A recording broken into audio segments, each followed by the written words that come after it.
Okay, so this voiceover is for the Fine Arts 2 drawing pre-assessment and the directions specifically. So you can watch this as many times as you'd like to. You can pause it and start it again, and I encourage you to do that. And please feel free to email me any questions that you have through school email, please. Okay, so just a quick setup here before you start. Remember, the Fine Arts 2 drawing pre-assessment is not graded.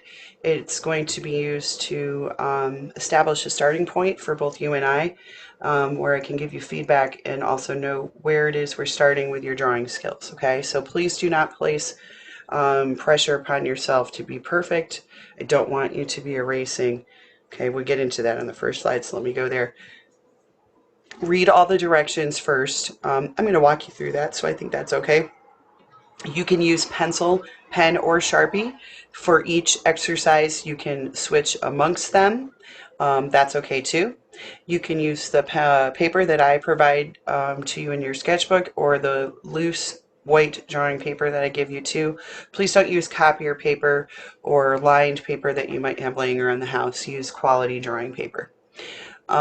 Then I say in bullet number 4, do not erase. Meaning I don't want to see finished professional drawings with no mistakes. It's really important for me to see. It's kind of like in math where your teacher's like, show your work. I know from my own kids that they hate that. And I can understand your frustrations. And I do understand also that you want it to look your best. But it just occurred to me how perfect that analogy is. But teachers, art teachers, math teachers, we really like to see, I guess ELA teachers too, we like that, they like that rough copy. It's really important for us to like be able to pry inside your minds. That's it. We're just really controlling. Okay, so don't erase. Let us see your progress. When you are all done at the end, there are links and on Schoology to the Google Self Eval, and that's where you are going to attach pictures of your finished drawings, and you're also going to keep them. Okay, so I want you to do your best, but remember, you're in this class to learn and get better, no matter what level you are on. So please don't compare yourself to what you think everybody else is doing or what you think you should be doing. This is an individual pre-assessment, and your growth this year is evaluated and assessed on your individual growth. Okay, so whether you are a sophomore, a junior, or a senior, whether you've taken 8th grade art, studio art, art exploration, or advanced studio, you are going to be measured on your growth. And not in a harsh way. I don't mean like, you best get better. Okay, like, I mean, I want you to get better, but you're going to be measured on your individual growth. In each question on each of these slides, I'm going to tell you what I'm looking for, so it's not a surprise. And I'm asking you to spend about an hour and a half on it, not 6 hours, not an hour and a half on each page. That might feel like it's super short once you get into it, but that's because I don't want you to spend too long, okay? It's just a pre-assessment, all right? So you should modify your pace for that. All right, this is the end of the first slide, which is the general directions. You can also watch this YouTube video. You cannot click on it here because this is a slide that does not have live links for you. So to watch this video, please open up this slideshow on the website and you can watch this video yourself. Okay, I'm going to go to the next slide. This is slide number 3. So your first 2 drawings, you're going to just fold your paper in half so that you can divide it into halves that you can draw your first 2 drawings on. On the first half, I would like you to draw a cube, which is a 3-dimensional shape, square being the 2-dimensional version, and a cylinder. Cylinder's like a soda can. Okay, so that's comprised of 2-dimensional shapes which make up a 3-dimensional cylinder. And then use shading to make these forms appear 3-dimensional. And I give you 2 little X marks to show where to draw them and approximately how large they should be. Number 4, on the other half, draw a circle, which will become a sphere once you shade it, and a cone, which starts as two shapes, two-dimensional shapes, and becomes a three-dimensional form when you shade it. Use shading to make the forms appear three-dimensional. And I use a little diagram to show you where to put those two forms. And then you may draw this from observation, meaning you could set something up. You could look at like pictures of cones and cylinders and cubes online, or you can use your imagination to draw those forms and their proportions from your imagination. In these two activities, I'm looking at your knowledge and skill of drawing shapes, forms, and your shading technique. So that means like how you apply your material to create shading values, and knowing how certain forms are shaded and drawn. Okay, this is the end of the third slide, which is basically the first drawing page. Slide number 4.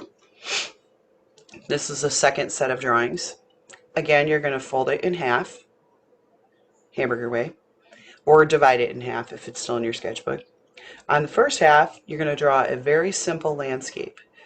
So you don't need to use color. You can keep this just in pen, pencil, or Sharpie. What I'm looking for here is for you to use simple trees, rocks, mountains, ground, sky, that kind of thing. And to create a sense of scale, or use a sense of scale, I'm sorry, to create a sense of depth and perspective. And I gave you kind of a little mini thumbnail there. So use only those tools and concentrate on scale and position to achieve perspective. So where you place trees and mountains, how you place them on the paper. Scale refers to what size they might be. Those sorts of things will indicate the perspective and the sense of depth for the landscape. On the other half, please draw a human eye and use shading to make the form appear three-dimensional. I do want you to include details such as some eyelashes or eyebrows, little flecks in the iris, different parts of the eye, or wrinkles. You should aim to be realistic. Please draw the eye larger than life size. I don't want something the size of a marble filling most of the size of the page. You can draw from observation, which means looking at a real eye or a photo of a real eye, or you can draw from your imagination. In these two activities, I'm looking at your knowledge and skill at drawing shapes and perspective and shading techniques again.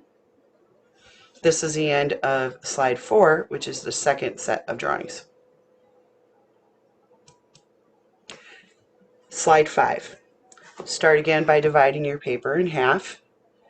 On the first half, I would like you to draw a hand, a human hand. Aim to draw realistically. There is not an expectation that it would have to look photorealistic, okay? That is a really advanced skill, and this is a difficult challenge. So do your best. On the other half, you have a choice to draw either an entire human figure, the entire body head to toe, or just a face, a human face. Use shading to make the form appear three-dimensional. Include details such as basic features, general idea of clothing, basic hairstyle, etc. You should aim to be realistic and fill most of the side of this page. I do want to warn you here that remember, you're only spending about an hour and a half, so that while you're staying somewhat realistic and adding some details, you are not spending 3 hours on this one drawing, okay? So I have the expectation that this won't be a finished hours long drawing, okay? In these two activities, I'm looking for your knowledge and skill at drawing shapes, form, capturing sense of realism, the figure, and shading. You may draw from observation, or imagination. This is the end of slide 5 in these 2 activities. Last one is to divide your paper in half with a midline very lightly.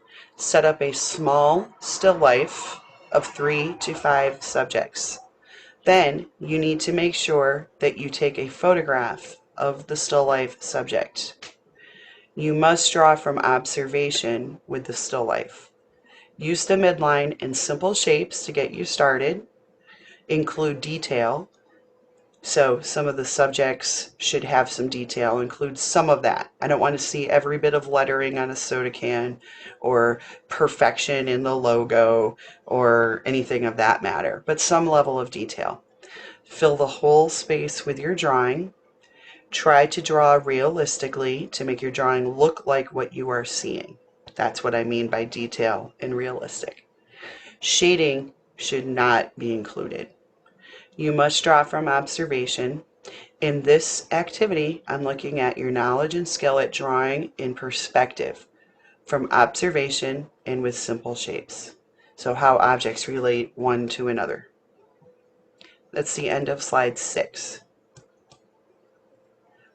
So there are 4 sets of drawings, the last one being not divided, it's just one paper. So 2 per paper for 3 of them, and then the last one is a full page drawing.